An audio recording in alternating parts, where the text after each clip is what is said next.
C'est une étape importante dans la consolidation de la pratique démocratique au Maroc. Les électeurs marocains se rendent aujourd'hui aux urnes pour élire les membres de la Chambre des représentants, les membres des conseils communaux et d'arrondissement ainsi que ceux des conseils des régions.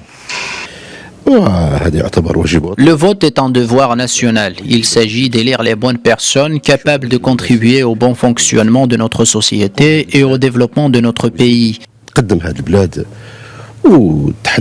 Nombreux sont les sujets qui préoccupent les citoyens, notamment l'emploi, le système éducatif, la santé, le dossier des retraites.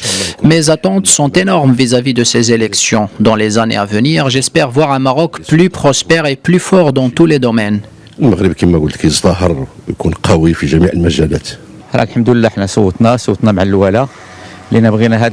Je fais partie des premiers citoyens à avoir voté ce matin. Je suis heureux d'avoir accompli mon devoir dans de bonnes conditions, dans le contexte inédit que nous savons.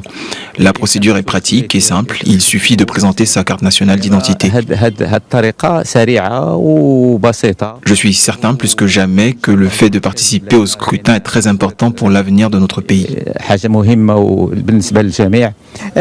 أنا جيت أديت الواجب الوطني ديالي بطبيعة الحال وفاء للديمقراطية لأنني كنؤمن. Je suis venue accomplir mon devoir, d'abord parce que le vote est synonyme de démocratie. لنفسي واحد المصداقية ديال. Cet acte m'offre le moyen de responsabiliser les élus et d'exercer mon droit de suivre et de remettre en question la gestion de la chose publique.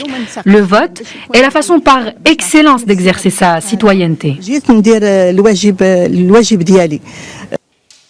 Au total, 17,5 millions de citoyens se sont inscrits pour participer à ce scrutin, dont 54% d'hommes et 46% de femmes. Plus de la moitié des électeurs est issue du milieu urbain, soit 54% contre 46% qui proviennent des zones rurales. D'après le ministère de l'Intérieur, le nombre de listes de candidatures soumises au niveau national a atteint un total de 1704 listes pour l'élection des membres de la Chambre des représentants, contre 678 listes pour l'élection des membres des conseils régionaux. Au niveau national, ce sont plus de 157 500 candidatures qui ont été déposées pour les élections des conseils communaux et d'arrondissement. La campagne électorale a pris fin mardi 7 septembre à minuit. C'est à travers les réseaux sociaux ou par SMS que les candidats ont le plus fait connaître leur programme.